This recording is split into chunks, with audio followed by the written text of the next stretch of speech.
வணக்கம். நேற்று தருமபுரியில் நடந்த கூட்டத்தில் பாட்டாளி மக்கள் கட்சித் தலைவர் அண்ணன் திரு அன்புமணி அவர்கள் பேசும்போது, கடந்த 30 நாட்களாக மிகுந்த மன உளைச்சலில் இருக்கேன், எதனால இந்த பதவி நீக்கம் செய்யப்பட்டேன், தூக்கமே இல்லாமல் இருக்க 30 நாட்களா அப்படின்னு சொல்லி வருத்தப்பட்டாங்க. அதில் அவங்க கேட்கறது என்னன்னா, என்ன காரணம், எதனால நான் இந்த பதவியிலிருந்து நீக்கப்படுகிறேன், என்ன தவறு செய்தேன், ஐயா சொல்ற எல்லா காரியங்களும் செய்து முடித்தேன், ஐயா சொல்லக்கூடிய காரியங்களை இனிமேலும் செய்ய போறேன், அப்படி இருக்கும்போது எதனால இந்த மாற்றம் அப்படின்னு சொல்லி அவங்க கேட்டிருக்காங்க. பெரும்பாலான பாமகவினர் பாட்டாளிகள் மனதில் இருக்கக்கூடிய கேள்வியும் அதுதான். தனிப்பட்ட முறையில் அண்ணனோட சேர்ந்து பல லட்சம் தம்பிகளும் தங்கைகளும் இதே மன உளைச்சல தான் இருக்கும். அதுல இருந்து முழுசா இன்னும் ரெக்கவர் ஆன பாடே இல்லை. இப்போ என்னோட கேள்வி என்னன்னா, தமிழ்நாட்டில் தகுதியே இல்லாதவர்கள் எல்லாம் தலைவர்களா இருக்காங்க. முழு நேர குடிக்காரர்கள், ராத்திரி ஃபுல்லா குடிச்சிட்டு மத்தியானம் 12-1 மணி வரைக்கும் மீடியா கூட பார்க்காதெல்லாம் தமிழ்நாட்டில் தலைவனா இருக்கான். 4 வரி எழுதி வச்சத கூட படிக்க தெரியாதெல்லாம் தமிழ்நாட்டில் தலைவனா இருக்கான். வாட்ஸ்அப் ஃபார்வேர்டை பார்த்துட்டு அதை வச்சு கதை விடுறவெல்லாம் தமிழ்நாட்டில் தலைவனா இருக்கான். சும்மா நச்சங்க சினிமா கவர்ச்சி வச்சு கையாடுறவன் தமிழ்நாட்டில் தலைவனா இருக்கான். அப்படி இருக்கும்போது அன்புமணி அவர்கள் எவ்வளவு பெரிய சாதனைகளா செய்திருக்காங்க. ஆளுங்கட்சிக்காரன் அவன் 108 ஆம்புலன்ஸ் மேல ஸ்டிக்கர் ஒட்டிக்க ஆசைப்படுற அளவுக்கு பெரிய சாதனைகளை அண்ணன் படைச்சிருக்காங்க. ஐநா சபையில 192 நாடுகளோட தலைவர்களை திரட்டி வச்சு புற்றுநோய் பத்தின விழிப்புணர்வு முகாம், 1 வார விழிப்புணர்வு முகாம் ஐநா சபையில நடத்துற அளவுக்கு திறமையான ஒரு தலைவரை வச்சுக்கிட்டு, அமெரிக்கன் கேன்சர் சொசைட்டி அவங்க எழுந்து ஸ்டாண்டிங் ஓவேஷன் கொடுக்கறாங்க. இவரோட சாதனைகளை பார்த்து ஸ்டாண்டிங் ஓவேஷன் மொத்த ஆடிட்டோரியம் எழுந்து கை தட்டுறது. இது அமெரிக்கர்கள் அவ்வளவு சீக்கிரம் செய்ய மாட்டாங்க. அப்போ அதை செய்யற அளவுக்கு ஒரு சாதனைகளை படைத்த ஒரு தலைவரை வச்சுக்கிட்டு, பாராளுமன்றத்தில் அவர் இஸ் a walking encyclopedia, நடமாடும் லைப்ரரின்னு அவரை சொல்றாங்க. அந்த அளவுக்கு திறமையான ஒரு தலைவரை வச்சுக்கிட்டு ஐநா சபையோட பொதுச் செயலாளர் பான் கி மூன் தேடி இவரோட அலுவலகத்தில் பாக்குறாரு, எல்லா புரோட்டோகாலையும் மீறி. அப்படிப்பட்ட ஒரு லீடர் நம்ம வச்சுட்டு, தமிழ்நாட்டிலே இல்லாத ஒரு தலைவரை வச்சுக்கிட்டு அவர் தலைவரா நம்ம வைக்க முடியாத எவ்வளவு பெரிய ஒரு துரதிருஷ்டமான ஒரு சூழல்ங்கிறத யோசிச்சு பாருங்க. இதுதான் நம்மளும் கேள்வி கேட்கிறோம். தமிழ்நாட்டுல எந்த தகுதியுமே இல்லாதவர்களாம் தலைவர்களா இருக்கக்கூடிய தமிழ்நாட்டுல எல்லா தகுதியும் இருக்கிற, எல்லா திறமையும் இருக்கிற ஒருத்தர் நம்ம ஏன் அந்த இடத்துல வைக்க முடியல அப்படிங்கிற ஒரு கேள்வி வருது. அவரோட செயல்பாடுகள்னு பார்த்தா கடந்த பல ஆண்டுகளாக 20-25 ஆண்டுகளாக எவ்வளவு சிறப்பா செயல்பட்டு இருக்காரு நம்ம பார்த்திருக்கோம். ரொம்ப ரீசெண்டா சமீபத்துல இந்த வன்னியர் சங்க மாநாடு நடந்த விதமே பாத்தீங்கன்னா, இந்தியாவே வாய புழக்கிற அளவுக்கு ஒரு பிரம்மாண்டமான டெக்னிக்கலி சுப்பீரியரான எக்ஸிகியூஷன் லெவல்ல ஒரு சின்ன பிசுறு கூட தட்டாத ஒரு அழகான மாநாட்டை நடத்தி காட்டியிருக்காரு.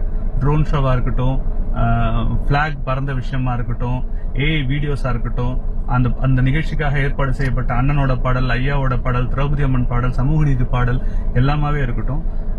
பாட்டாளி மக்கள் கட்சியினர், வன்னியர் சங்கத்தினர், இந்த சாமானிய மக்கள் எதிர்பார்க்கக்கூடிய எல்லா தேவைகளையும் தாண்டி அண்ணன் பெர்ஃபார்ம் பண்ணிருக்காரு. கார்பரேட் ஸ்டைல நாங்க சொல்லணும்னா EAன்னு சொல்லுவோம், எக்ஸீடிங் ஆல் எக்ஸ்பெக்டேஷன்ஸ். எல்லா எதிர்பார்ப்புகளையும் மீறி அவர் ஒரு சாதனை செய்து ஒரு மாநாட்டை நடத்தி காட்டியிருக்கிறாரு.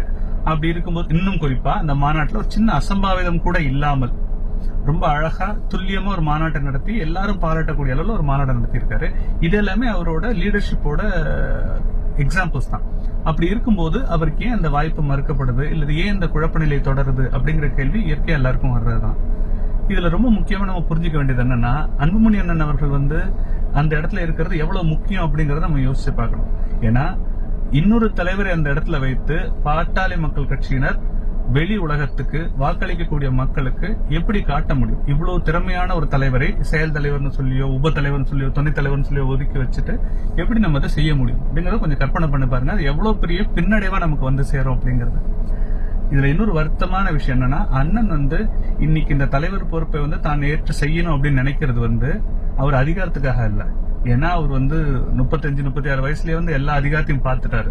மத்திய சுகாதாரத்துறை அமைச்சராக, கேபினெட் அமைச்சராக இருந்து, கேபினெட் அமைச்சர் அப்படிங்கிறது இந்தியாவோட மத்திய அரசோட கேபினெட் அமைச்சர் அப்படிங்கிறது ஒரு மாநில முதல்வரை விட அதிக அதிகாரம் உள்ள, அதிக நிதியை ஹேண்டில் பண்ற, அதிக மக்களை 100-120 கோடி மக்களோட எதிர்காலத்தை தொடக்கூடிய போர்ட்போலியோ அவர் டீல் பண்றாரு. அவ்வளவு சக்தி வாய்ந்த பதவிகளை, பொறுப்புகளை ஏற்கனவே பார்த்தவருக்கு பதவி மேல அவருக்கு எந்த வித மோகமோ வெறியோ அவருக்கு சுத்தமா கிடையாது. அது நமக்கே தெரியும். பிற கட்சியோட தலைவர்கள் எப்படியாவது ஒரு தேர்தல் வெற்றி அடைஞ்சிடணும் அப்படிங்கிறதுக்காக எந்த குறுக்கு வழியும் எடுக்கிறதுக்கு தயாரா இருக்கிற நிலையில அண்ணன் எவ்வளவு நேர்மையாக நியாயமாக தர்மத்தின் பக்கம் நின்று ஒவ்வொரு முடிவும் எடுக்கிறாங்கிறது நம்ம எல்லாருக்குமே தெரியும். அப்படி இருக்கும்போது அண்ணனுக்கு இந்த பதவியில உட்காரணும், இந்த அதிகாரத்துல உட்காரணுங்கிறதுலாம் கிடையாது. இந்த மக்கள் இந்த வளர்ச்சியை அடைவதற்கும் சமூக நீதியை முழுதா நம்ம அடையறதுக்கும் இன்னொரு 30-40 வருஷத்துக்கு நம்ம போராட வேண்டியிருக்கு. ஒரு மிக நீண்ட போராட்டம் நமக்கு மிச்சம் இருக்கு. இந்த சமுதாயத்துக்கும் இந்த மக்களுக்கும் அனைத்து ஒடுக்கப்பட்ட பிற்படுத்தப்பட்ட மக்களுக்கும் இருக்கு. அந்த வேலைகள் எல்லாம் முடிக்க வேண்டியிருக்கு. ஐயாவோட கனவுகள் நிறைவேற்றப்படாமல் இன்னும் நிறைய இருக்கு. அதெல்லாம் நிறைவேற்றணும் அப்படிங்கிறதுக்காக தான் அண்ணா அதுக்கு ஆசைப்படுறாங்களே தவிர அந்த கனவுகளை நிறைவேற்றி காட்டணுங்கிறதுக்கு போராடுறாங்களே தவிர அதிகாரத்துக்காக அவங்க ஆசைப்படல. இதை மனதில் வைத்து பாட்டாளி மக்கள் கட்சியினர் பாட்டாளிகள் தங்களோட வருத்தங்களை பதிவு பண்றாங்க. மருத்துவர் அன்புமணி அவர்கள் அந்த தலைவராக இருந்து அவர் தலைவராக செய்த செயல்களை, சாதனைகளை, வேலைகளை இன்னும் வேகமா தொடரணும். தேர்தலுக்கு ஒரு ஆண்டு மட்டும்தான் இருக்கு. ஒரு ஆண்டு கூட முழுசா இல்ல, 10-11 மாதம் கூட இல்ல. அப்படிங்கிற நிலைமையில அண்ணன் முழு சுதந்திரமா அவர்கள் வேலைகளை செய்து பாமகவை இன்னும் பல மடங்கு வேகமாக முன்ன கொண்டு போகணும், மருத்துவர் ஐயாவோட கனவுகளை நிறைவேற்றணும் அப்படின்னு ஆசைப்படுறாங்க. அது மிக விரைவில் இந்த குழப்ப காலங்கள் எல்லாம் தெளிவு பெற்று எப்போதும் போல அண்ணன் தலைவராகவும் ஐயா எங்கள் குலதெய்வமாகவும் இந்த இனத்தின் வழிகாட்டியாகவும் மருத்துவர் அன்புமணி அவர்களுக்கு ஆலோசனைகளை வழங்கி இந்த இனத்தையும் கட்சியையும் தொடர்ந்து கொண்டு போகணும்.